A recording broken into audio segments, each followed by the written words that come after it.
नमस्कार दोस्तों, आप देख रहे हैं क्लाउन टाइम्स ब्रेकिंग न्यूज की खास खबर। अब खबरें विस्तार से। भारत अखंड हो, हिंदू प्रचंड हो। बंधुओं, बांग्लादेश में इस समय जो परिस्थिति बनी है और वहाँ पर हमारे हिंदू भाई बहनों के साथ, हमारे बाल बच्चों के साथ जिस तरह का अत्याचार अनाचार हो रहा है और उनकी जो परिस्थिति है, उनको देख करके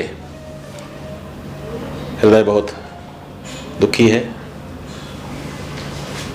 वेदना निरंतर बढ़ती ही चली जा रही है। चिंता चित्त को आच्छादित कर रही है। ऐसे समय में हम सबको क्या करना चाहिए, कर्तव्य क्या है, इसी का विचार मन में आता है। हिंदुओं के सार्वभौम गुरु होने के नाते, विशेष करके आसपास के जो हमारे हिंदू हैं उनके प्रति हृदय की गहरी जुड़ी भावना होने के नाते हमने ये चाहा है कि हमारे देश के राष्ट्रपति महोदय,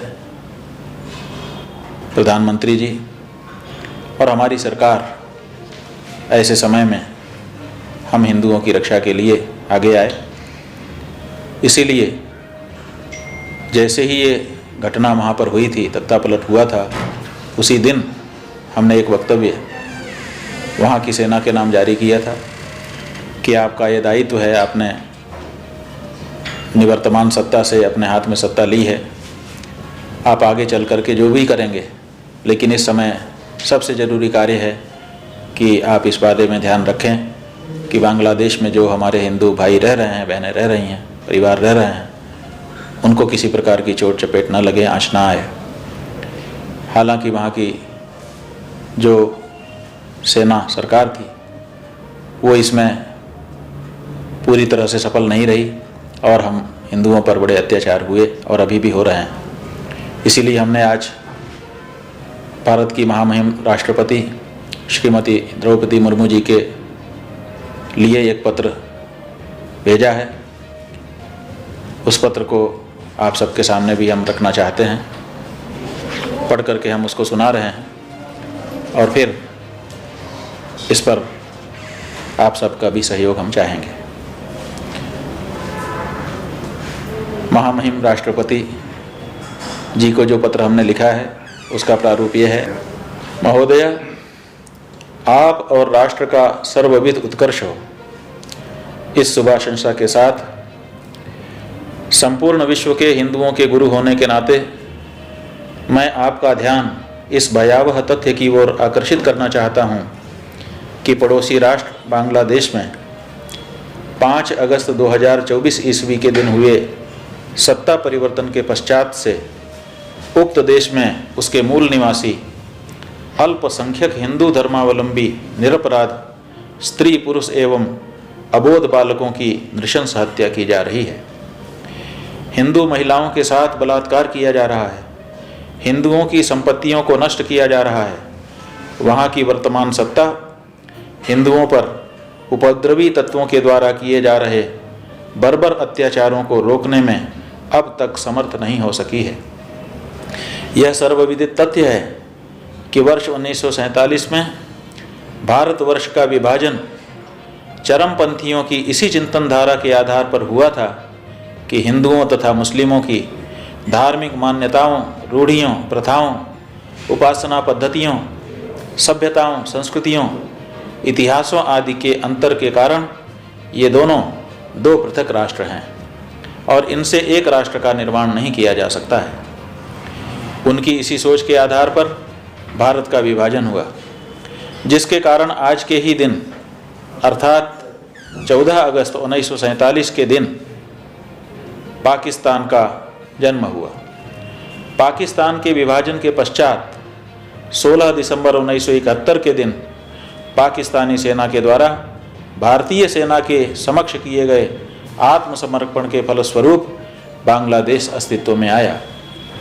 विभाजन के पश्चात जब मुसलमान जनसंख्या का भारत से पाकिस्तान और हिंदू जनसंख्या का पाकिस्तान से भारत आव्रजन हो रहा था, उस समय उपद्रवियों ने कई लाख आवाजाही कर रहे लोगों की हत्या कर दी, जिसके कारण जनसंख्या की अदला बदली का काम रोक दिया गया और लुई माउंटबेटन की सलाह पर पाकिस्तानी सत्ता के शिखर पुरुष जनाब मोहम्मद अली जिन्ना तथा भारतीय सत्ता के कर्णधारों श्रीमान जवाहरलाल नेहरू एवं श्रीमान सरदार वल्लभ भाई पटेल ने यह आश्वासन दिया कि अब किसी को अपना देश छोड़ने की आवश्यकता नहीं है, जो जहाँ है वहीं रहे, उनके धर्म, जीवन और संपत्ति की सुरक्षा उन्हीं के मूल स्थान पर वहाँ की शासन सत्ता सुनिश्चित करेगी। ऐसी स्थिति में बांग्लादेश में रह रहे वहाँ के मूल निवासी हिंदुओं को, जिनके कि पूर्वज विभाजन के पूर्व भारत के ही नागरिक थे, उनकी सुरक्षा सुनिश्चित करवाना या करना हिंदुओं के वोट से अर्जित बहुमत प्राप्त भारत की सरकार की न केवल नैतिक बल्कि वचनबद्धता जन्य जिम्मेदारी भी है। भारत संघ के द्वारा पारित किए गए नागरिक संशोधन अधिनियम 2019 के अंतर्गत 31 दिसंबर 2014 ईस्वी तक अफगान, पाकिस्तान तथा बांग्लादेश से विस्थापित भारत में प्रवेश कर चुके हिंदुओं और उसके व्युत्पन्नों को भारतीय नागरिकता देने का प्रावधान से भी यह द्योतित होता है कि वर्तमान भारत सरकार को अपनी पूर्ववर्ती सरकार द्वारा दिए गए वचन का न ही केवल बोध है बल्कि इसके लिए वह प्रतिबद्ध भी है। विविध माध्यमों से ज्ञात होता है कि भारत में 1.25 करोड़ के लगभग रोहिंग्या मुसलमान और बांग्लादेशी मुसलमान घुसपैठिए रह रहे हैं। उनको अविलंब भारत से उनके देश में भेजकर भारत को अपना भार हल्का कर आपाततः हमारे हिंदुओं को, जिनके लिए यह राष्ट्र बना है, उन हिंदुओं को हिंदुओं के प्रबल समर्थक एवं रक्षक माने जाने वाले माननीय प्रधानमंत्री श्रीमान नरेंद्र दामोदर भाई मोदी जी के नेतृत्व वाली आपकी सरकार को तत्काल अल्पकालिक शरण देनी चाहिए। पश्चात उनके लिए बांग्लादेश के भीतर उनको सुरक्षित रूप से रहने की स्थायी व्यवस्था हेतु वर्ष 1971 ईस्वी में भारत सरकार द्वारा शरणार्थियों की समस्या के स्थायी समाधान हेतु उठाए गए कदमों की भांति सभी आवश्यक कदम उठाने चाहिए। अतः ऐसी स्थिति में आपसे और आपके माध्यम से माननीय प्रधानमंत्री जी से मेरा यह व्यक्तिगत और समस्त हिंदुओं की ओर से उनके जगत गुरु के रूप में यह साग्रह अनुरोध है कि जब तक बांग्लादेश के अंदर हिंदुओं की सुरक्षा व्यवस्था पूर्ण रूपेण सुनिश्चित नहीं कर ली जाती, तब तक वहाँ से पलायन कर भारत की सीमा पर एकत्रित हुए करुणा की पुकार कर रहे बांग्लादेशी हिंदुओं को भारत में सेना और प्रशासन के नियंत्रण में शरण दी जाए। हम ये वचन देते हैं कि उन शरणार्थी हिंदुओं के भोजन और वस्त्र पर होने वाले व्यय भार का वहन हम हिंदू धर्माचार्य, हमारे धर्मावलंबी और हमारे हिंदू धन कुबेर करेंगे। एतदर्थ हम सरकारी कोष पर भार नहीं आने देंगे। हमारी केवल यही आपसे पुकार है कि हमारे हिंदुओं की रक्षा करें। आपका और राष्ट्र का कल्याण हो। सनातन धर्मावलंबी हिंदू और उनके सभी व्युत्पन्नों का हितैषी अभिमुक्तेश्वरानंद सरस्वती। हमारी ओर से ये पत्र हमने महामहिम राष्ट्रपति जी को भेजा है। जैसा आपने सुना, हमने पत्र में ये जिम्मेदारी लेने के लिए भी वचन दिया है कि अगर आप हिंदू शरणार्थियों को बांग्लादेश से जो आना चाहते हैं भारत में आने देंगे, तो अगर उनके भोजन वस्त्रादि के लिए आर्थिक व्यय भार के कारण ऐसा नहीं कर रहे हैं तो उसके लिए भी मत हिचकिए। उसके लिए हिंदू समाज, हम सब लोग खड़े हो जाएंगे और पूरा करेंगे। हम केवल इतना ही इस पत्र के माध्यम से कहना चाहते हैं कि अगर भारत की भूमि से ये संदेश विश्व में रहने वाले किसी भी कोने के हिंदू को नहीं गया कि हमारी भूमि भारत है, अगर कभी हमको कहीं समस्या हुई तो कम से कम भारत में तो हम जाएंगे तो वहाँ पर दरवाज़ा हमको खुला मिलेगा। अगर ये संदेश हम अपने हिंदुओं को नहीं दे सके तो ये बहुत अच्छा नहीं होगा।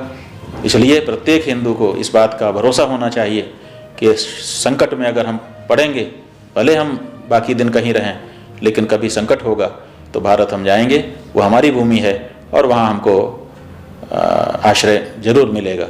इतना विश्वास तो कम से कम विश्व में रहने वाले प्रत्येक हिंदू को भारत की सरकार को देना ही चाहिए। इसलिए तत्काल इस पर कदम उठाए जाने की आवश्यकता है। हम चाहेंगे कि इस पर तत्काल कोई ना कोई निर्णय भारत की सरकार ले और उससे हमको अवगत कराए। Narayan. Clown times YouTube channel की खबरों को आगे भी देखने के लिए चैनल को लाइक करें, सब्सक्राइब करें, बेल आइकन को प्रेस जरूर करें। क्लाउन टाइम्स की खबरों को फेसबुक पेज पर देखने के लिए पेज को लाइक जरूर करें।